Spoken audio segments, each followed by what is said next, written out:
Hello po sa inyong lahat dyan mga kababayan. Magandang araw po sa inyong lahat.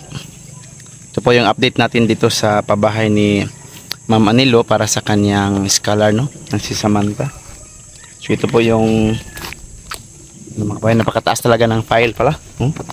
Ito po yung level ng file ng hollow block para po sa flooring. Kasi ang kunin po ng panday dito mga kababayan yung level sa lupa sa ibabaw. Yan. So yun po mga kabayan, no? Para po matambakan. Tapos dito natin ipalagay yung bathroom nila, yung CR nila. Ito banda sa likuran. Sabihan pa natin yung panday. Tapos dito sila matagalan mga kababayan, no? Dahil matigas ang mga limestone, mga bato. Mayroong mga malalaking bato dito po. Yan. So ito po yun kataas, ha? Wala ko baluasan lang daang balay. Ganito po kataas yung flooring mga kabayan, no? So dito po yung flooring ng bahay. Dito hanggang dito. Papunta dito, ganyan, level doon sa babaw. Para makuha yung elevated na lupa. Kasi medyo siya, pababa. Ganda ng view dito mga kababayan, no? Pag matapos ito, bahala yan ang view sa likuran. Yan. Kitang kita doon.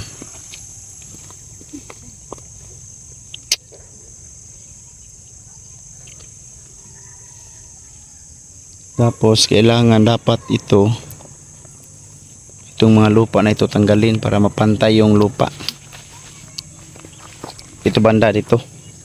Dapat kunin dyan para medyo elevated yan dyan. Para itambak rin dito kasi malaking pagtambakan ito. Mataas. Tapos yung CR. So dito banda. Hello? Tanungin pa natin si Panday kung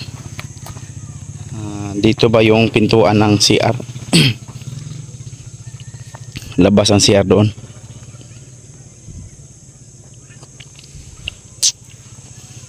Dito dito magawa ng septic tank. Gahi gini sa kuan kay mga limestone mo dagkong bato. Dito magawa ng septic. Sa labas na siya ng bahay, pero yung pintuan niya dito talaga sa loob ng bahay para dugtong lang siya sa bahay. Pag mag-CR mag-CR ng hating gabi, so hindi nalalabas ng bahay, pasok na lang agad sa CR.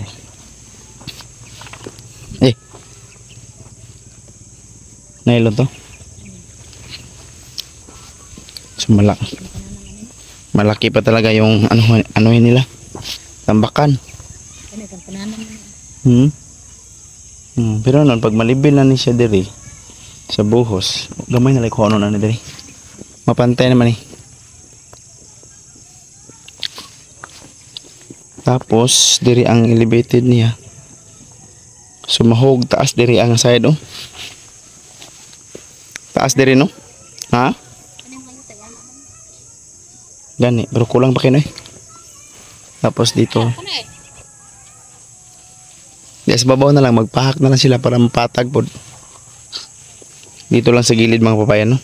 Dala ko ng lansang, dala ng lansang ba kaya dahato sa balay bisig mabian rin, wala ba kung anong maduwing ko ba.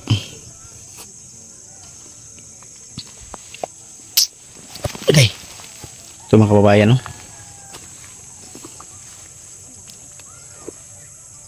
Ihi ka dito sa taas.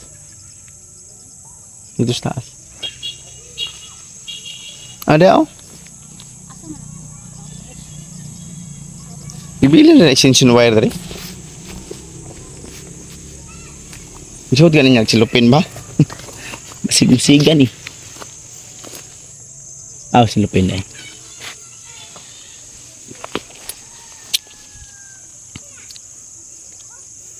So yan na po mga kawain, no?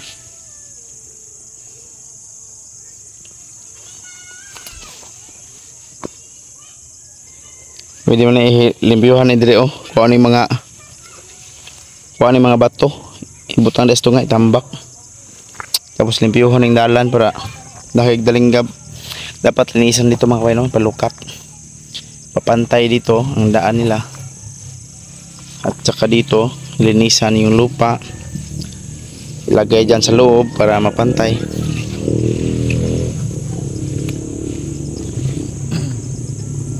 At saka dito palakihin yung kalsada para hindi sila mahirapan kasi maraming mga ng mga kahoy, mga tuod. Tuod ito tawag sa amin, ganito. Yan.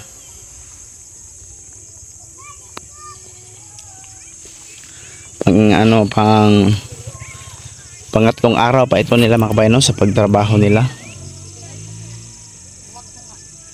Ay wala ra kambot ag tulo. Bali 2.5 days kasi yung nagsimula kami dito mga kababayan, paggawa namin ng layout ay nagsimula kami nasa mga 1 PM yata o malapit na mag 2 PM kasi matagal yung materials na dumating, kaya medyo matagal yung nasimula namin. At kahapon nila matapos ang mag-layout, pagkatapos nag-file sila pag siguro mga tanghali sila naka-file. At ito po yung trabaho na nila ngayon. Ngayong araw.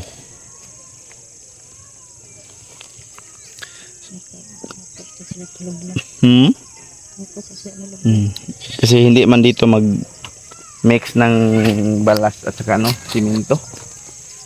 Doon sa may kalsada sila mag-mix. Tapos hakutin nandito yung minasa. Yung nakahalo na ng balas at simento. Doon sila maghalo mga kabayan sa labas. Doon sa may kalsada. Yan. Diyan sila daan. Punta dito. Kasi mas mahirap dito pag dito magmasa. Hindi pantay ang lupa, tapos daming mga kahoy, mga puno ng kahoy. dating puno ng kahoy, ganito tulad dito mga kabayan, matigas.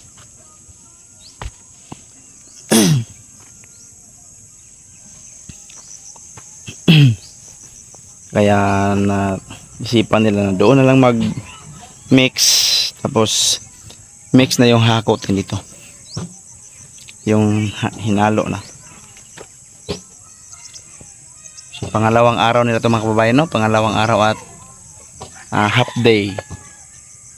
Kasi kahapon tinapos nila ang layout, pagkatanghali nag-file, tapos kanina nag-file sila. Habang yung kasama ni Boss Panday ay nag-hukay dito para sa pailanan ng hollow block. So abangan niyo po mga kababayan, no, ang patuloy nating pag-update dito sa pabahay ni Ma'am Anilo para sa kanyang scholar.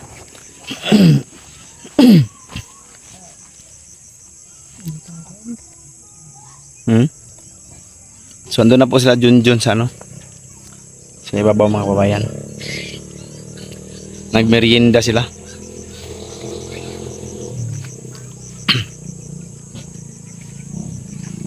Ganda ng view dito mga kabayan.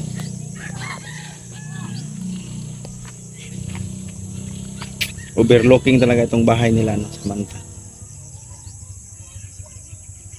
Yan. Makikita nyo ito pag matapos na ito mga kababayan, or maka-scale ito na para sa bubong at saka sa kanyang dingding. So makikita nyo talaga ang magandang view dito.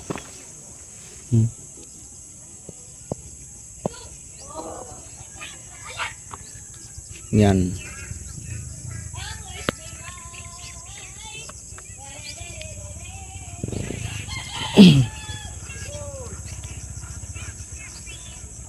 So yun na po yung video muna natin mga kababayan, no?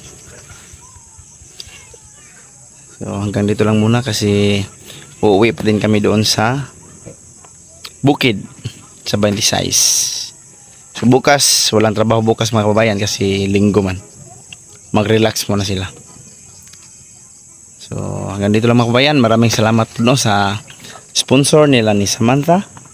Lalo na sa kanyang pabahay dito. Ni Ma'am Anilo from California. So maraming salamat sa iyo ma'am at sa lahat po ng tulong mo sa kanila dito. Mga katutubo natin dito. At sa inyong lahat din na sumuporta sa aming mga vlog mga kababayan, maraming salamat sa walang sawang suporta. Malaking tulong na po yan sa amin. So hanggang dito lang. Ingat kayo palagi dyan mga kababayan. Bye bye. Bye bye.